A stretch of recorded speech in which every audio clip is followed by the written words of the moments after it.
Assalamualaikum warahmatullahi wabarakatuh. Kepada seluruh hadirin yang terhormat, pertama-tama marilah kita panjatkan puja-puji syukur kehadirat Allah Subhanahu wa taala yang telah melimpahkan rahmat, hidayah serta inayahnya sehingga kita bisa berkumpul pada kesempatan pagi kali ini.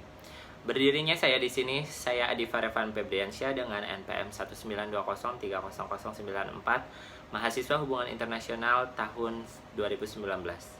Di sini saya ingin membahas topik yaitu peran Indonesia di dalam ASEAN dan dampak masyarakat ekonomi ASEAN bagi Indonesia.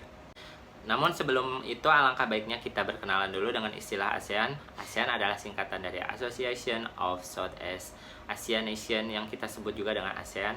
Itu berdiri di Bangkok pada tanggal 8 Agustus tahun 1967 pada deklarasi Perbara yang diikuti oleh 5 negara yaitu Filipina, Malaysia, Thailand, Singapura, dan Indonesia. Saat itu Indonesia diwakili oleh Bapak Adam Malik. Berdirinya ASEAN sendiri itu tidak hanya karena kondisi letak geografisnya saja yang sama, melainkan adanya keinginan dari beberapa negara untuk menjadi satu kekuatan yang kuat dalam bidang ekonomi, perdagangan, dan kebudayaan bagi negaranya masing-masing. Kemudian Indonesia pun di dalam ASEAN memiliki peran-perannya tersendiri, baik itu di dalam program ataupun kerjasama antar sesama anggotanya.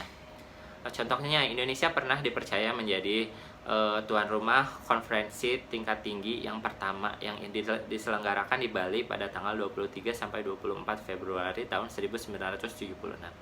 Kemudian Indonesia sebagai anggota ASEAN juga harus turut menjaga perdamaian di kawasan Asia Tenggara. Keberadaan ASEAN ternyata sejalan dengan politik Indonesia yang memiliki landasan bebas aktif. Bebas artinya Indonesia tidak memilih blok manapun, dan aktif artinya Indonesia harus turut menjaga perdamaian di kawasan Asia Tenggara. Kemudian Indonesia juga pernah dipercaya sebagai penengah konflik antara Kamboja dan Vietnam. Kala itu Indonesia ditunjuk oleh ASEAN untuk menjadi penengah konflik tersebut. Pada kasus lainnya, Indonesia juga pernah menengahi konflik antara Filipina dan Moro Nation Front Liberation. Kedua pihak tersebut akhirnya menyetujui perjanjian damai yang kala itu dipertemukan oleh Indonesia. Kemudian Indonesia juga sebagai anggota ASEAN memiliki tugas untuk membentuk keamanan bagi ASEAN. Peran Indonesia selanjutnya juga tampak dari pembentukan komunitas keamanan ASEAN. Gagasan ini bertujuan dalam menanggulangi tindak kejahatan kriminal serta kekerasan yang terjadi di kawasan ASEAN. Tidak hanya mencakup militer saja, isu keamanan lain seperti terorisme, separatisme, perampokan, dan kejahatan lintas negara yang bertentangan dengan hukum internasional juga masuk pantauan dalam komunitas keamanan ini. Bahkan narkoba sekalipun menjadi kawasan ASEAN juga menjadi isu dalam ASEAN yang paling tidak luput dalam pantauan. Kasus narkotika yang terus meningkat membuat Indonesia menjadi inisiator dari pembentukan ASEAN Support Interdict Task Force.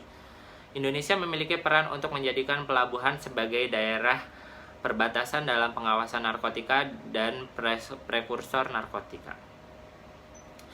Kemudian tugas Indonesia yang berikutnya adalah mendorong penguatan dan kerjasama keamanan di sektor maritim. Indonesia yang merupakan negara kepulauan terbesar di dunia tentu memiliki fokus tersendiri pada isu di sektor maritim. Untuk itu, Indonesia pun turut mendorong berbagai kerjasama keamanan di sektor tersebut. Isu yang menjadi fokus kala itu memang meliputi beberapa kasus yang marak terjadi seperti penanggulangan isu ilegal, unreported and unregulated fishing. Pada tahun 2015, Indonesia juga sukses menjadi pemprakarsa East Asia Summit, Statement on Enhancing Regional Maritime Cooperation, yang juga disepakati pada tahun yang sama. Kemudian tugas Indonesia berikutnya adalah memastikan sentralitas ASEAN. Selain sebagai penggagas, Indonesia juga berperan dalam memastikan sentralitas atau kesatuan ASEAN itu sendiri. Wujud dan peran tersebut terlihat saat Indonesia ikut memprakarsai dikeluarkannya Joint Statement of the Foreign Minister of ASEAN Member States on maintenance of peace, security, and stability in the region pada Juli 2016 lalu. Kemudian, Indonesia juga turut serta pada isu pekerja migran di ASEAN. Ketika isu pekerja migran mencuat, Indonesia pun turut meyakini tersepakatinya Venti Declaration on Transition from Informal Employment to Formal Employment toward Decent Work Permission. Secara khusus, deklarasi ini menggaris besarkan pada bentuk dan upaya untuk menghapuskan diskriminasi di lingkungan kerja, serta memberikan jaminan perlindungan, khususnya bagi para pekerja yang berbasis di sektor formal atau informal. Peran Indonesia dalam ASEAN tentu diwujudkan tidak hanya sebatas karena peran Indonesia salah satu pemrakasar saja, tapi juga karena sikap politik Indonesia yang bebas aktif dan ingin berkontribusi mendorong kawasan Asia Tenggara yang memiliki stabilitas ekonomi, politik, dan keamanan yang kuat. Tidak hanya itu loh, peran Indonesia dalam ASEAN juga pernah mendapatkan apresiasi Dewan Perserikatan Bangsa-Bangsa atau PBB, karena peran Indonesia bagi wilayah Asia Tenggara pada saat itu. Kala itu selama menjadi anggota tidak tetap DKPBB, Indonesia sukses menjembatani upaya perdamaian dunia. Apresiasi ini juga diberikan secara khusus oleh PBB dalam konferensi tingkat tinggi yang diselenggarakan di Bangkok, Thailand pada tanggal 3 November 2019 lalu. Masyarakat ekonomi ASEAN atau MEA itu diibaratkan dua sisi pisau. Yang pertama, memiliki dampak negatif.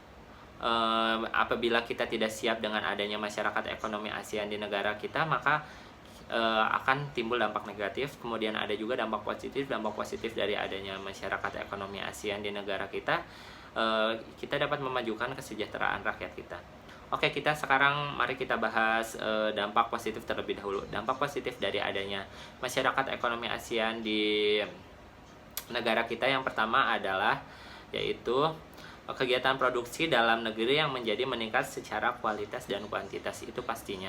Yang kedua, menambahnya devisa negara melalui bea masuk dan biaya lain atau ekspor dan impor. Dan yang ketiga, adanya perluasan lapangan pekerjaan. Dengan adanya masyarakat ekonomi ASEAN, maka otomatis banyak investor dari luar yang akan masuk ke dalam Indonesia dan itu akan menambah lapangan pekerjaan. Namun ada pula dampak negatif dari adanya masyarakat ekonomi ASEAN.